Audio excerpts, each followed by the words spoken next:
ಆರು ಸಂವಿಧಾನ ದಿನ. ಹಾಗಾಗಿ ಸಂವಿಧಾನ ದಿನದ ಕುರಿತು ಒಂದು ಚಿಕ್ಕ ಭಾಷಣ. ನವೆಂಬರ್ 26ರಂದು ಭಾರತದಲ್ಲಿ ಸಂವಿಧಾನ ದಿನವನ್ನು ಹಲವು ರೀತಿಯಲ್ಲಿ ಆಚರಿಸಲಾಗುತ್ತದೆ. ವಿಶೇಷವಾಗಿ ಶಾಲಾ ಕಾಲೇಜುಗಳಲ್ಲಿ ವಿದ್ಯಾರ್ಥಿಗಳಿಗೆ ಸಂವಿಧಾನದ ಕುರಿತು ಅರಿವು ಹೆಚ್ಚಿಸುವ ಪ್ರಯತ್ನ ಮಾಡಲಾಗುತ್ತದೆ. ಸಂವಿಧಾನ ದಿನದಂದು ಶಾಲಾ ಕಾಲೇಜುಗಳಲ್ಲಿ ಭಾಷಣ ಮಾಡಲು ಇಲ್ಲೊಂದು ಸ್ಯಾಂಪಲ್ ಭಾಷಣ ನೀಡಲಾಗಿದೆ.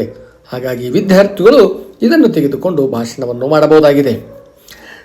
ಸನ್ಮಾನ್ಯ ಸಭಾಧ್ಯಕ್ಷರೇ, ವೇದಿಕೆಯಲ್ಲಿ ಕುಳಿತಿರುವ ಮಹನೀಯರೇ, ವೇದಿಕೆಯ ಮುಂದಿರುವ ಸಭಿಕರೇ, ನನ್ನ ಸಹಪಾಠಿಗಳೇ, ಇಂದು ಭಾರತದ ಸಂವಿಧಾನ ದಿನ. ನಾವೆಲ್ಲರೂ ಹೆಮ್ಮೆಯಿಂದ ಸ್ಮರಿಸಬೇಕಾದ ದಿನವಿದು. 1949ರಲ್ಲಿ ಸಂವಿಧಾನ ಸಭೆಯು ಭಾರತದ ಸಂವಿಧಾನವನ್ನು ಅಂಗೀಕರಿಸಿದ ನೆನಪಿಗಾಗಿ ಇಂದು ಸಂವಿಧಾನದ ದಿನವನ್ನು ಆಚರಿಸಲಾಗುತ್ತಿದೆ.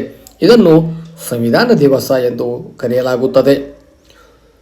ಸ್ನೇಹಿತರೆ, ಸಂವಿಧಾನ ದಿನ ಎಂದ ತಕ್ಷಣ ನೆನಪಾಗುವುದು ಡಾಕ್ಟರ್ BR ಅಂಬೇಡ್ಕರ್. ಭಾರತ ಬ್ರಿಟಿಷರ ಆಳ್ವಿಕೆಯಿಂದ ಬಿಡುಗಡೆ ಹೊಂದಿದರೂ ಆಡಳಿತ ವ್ಯವಸ್ಥೆಯಲ್ಲಿ ಸ್ವಾತಂತ್ರ್ಯ ಪಡೆಯಲು ಕೆಲ ಕಾಲ ಕಾಯಬೇಕಾಯಿತು. 1946ರಲ್ಲಿ ಕ್ಯಾಬಿನೆಟ್ ಮಿಷನ್ ಭಾರತಕ್ಕೆ ಬಂದಾಗ ಸಂವಿಧಾನ ಸಭೆಯನ್ನು ರಚಿಸಲು ಒಪ್ಪಿಗೆ ದೊರೆಯಿತು. ಅದರಂತೆ ಪ್ರಾದೇಶಿಕ ವಿಧಾನಸಭೆಗಳಿಗೆ ಚುನಾವಣೆ ನಡೆದು 389 ಸದಸ್ಯರು ಚುನಾಯಿತರಾದರು. ಇದರಲ್ಲಿ ರಾಜ ಮಹಾರಾಜರ ಆಳ್ವಿಕೆಯ 93 ಸದಸ್ಯರು ಸೇರಿದರು. ಇದರ ಮೊದಲ ಸಭೆ 1940ರ ಡಿಸೆಂಬರ್ 9ರಂದು ಹೊಸದಿಲ್ಲಿಯಲ್ಲಿ ನಡೆಯಿತು. ಈ ಸಂವಿಧಾನ ರಚನಾ ಸಮಿತಿಯ ಅಧ್ಯಕ್ಷರಾಗಿ ಡಾಕ್ಟರ್ BR ಅಂಬೇಡ್ಕರ್ ಇದ್ದರು. ಸಂವಿಧಾನ ಸಭೆಗೆ ರಾಜೇಂದ್ರ ಪ್ರಸಾದ್ ಅವರು ಅಧ್ಯಕ್ಷರಾಗಿದ್ದರು. ಸಹಪಾಠಿಗಳೇ, ಎಂದಾಗ ಸಂವಿಧಾನವು ನಮಗೆ ನೀಡಿರುವ ಕೆಲವು ಮೂಲ ತತ್ವಗಳು, ಹಕ್ಕುಗಳ ಕುರಿತು ತಿಳಿದುಕೊಳ್ಳುವುದು ಅತ್ಯಂತ ಅಗತ್ಯವಾಗಿದೆ.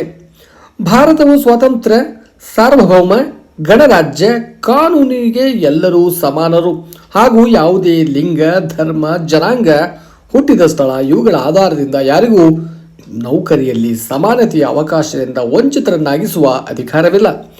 ಶೋಷಣೆಯ ವಿರುದ್ಧ ಹಕ್ಕು, ಧಾರ್ಮಿಕ ಸ್ವಾತಂತ್ರ್ಯದ ಹಕ್ಕು, ಶೈಕ್ಷಣಿಕ ಮತ್ತು ಸಾಂಸ್ಕೃತಿಕ ಹಕ್ಕು ಸೇರಿದಂತೆ ಕೆಲವು ಹಕ್ಕುಗಳು ನಮ್ಮ ಸಂವಿಧಾನ ನಮಗೆ ನೀಡಿದೆ.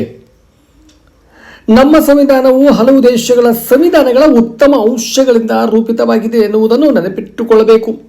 ಸ್ವಾತಂತ್ರ್ಯ, ಸಮಾನತೆ ಹಾಗೂ ಭ್ರಾತೃತ್ವದ ಪರಿಕಲ್ಪನೆಗಳನ್ನು ಫ್ರಾನ್ಸ್ ಸಂವಿಧಾನದಿಂದ ಪಡೆಯಲಾಗಿದೆ. ಪಂಚವಾರ್ಷಿಕ ಯೋಜನೆಯ ಕಲ್ಪನೆಯನ್ನು ಸೋವಿಯತ್ ಒಕ್ಕೂಟದಿಂದ, ರಾಜ್ಯ ನಿರ್ದೇಶನ ತತ್ವಗಳನ್ನು ಐರ್ಲೆಂಡ್ ಸಂವಿಧಾನದಿಂದ, ಸುಪ್ರೀಂ ಕೋರ್ಟ್ ಕಾರ್ಯನಿರ್ವಹಣೆಯ ಕಾನೂನನ್ನು ಜಪಾನ್ನಿಂದ ಎರವಲು ಪಡೆಯಲಾಗಿದೆ.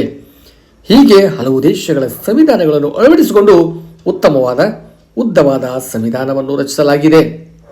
ಸ್ನೇಹಿತರೆ, ನಮ್ಮ ಸಂವಿಧಾನವನ್ನು ಟೈಪ್ ಮಾಡಿಲ್ಲ, ಮುದ್ರಿಸಲಾಗಿಲ್ಲ. ಅದನ್ನು ಇಂಗ್ಲಿಷ್ ಮತ್ತು ಹಿಂದಿ ಭಾಷೆಯಲ್ಲಿ ಬರೆಯಲಾಗಿದೆ. ಅದು ಕೂಡ ಕೈಯಲ್ಲೇ ಬರೆಯಲಾಗಿದೆ. ಮೂಲ ಪ್ರತಿಗಳನ್ನು ಹೀಲಿಯಂ ಕವಚವನ್ನು ಸಂರಕ್ಷಿಸಿಡಲಾಗಿದೆ.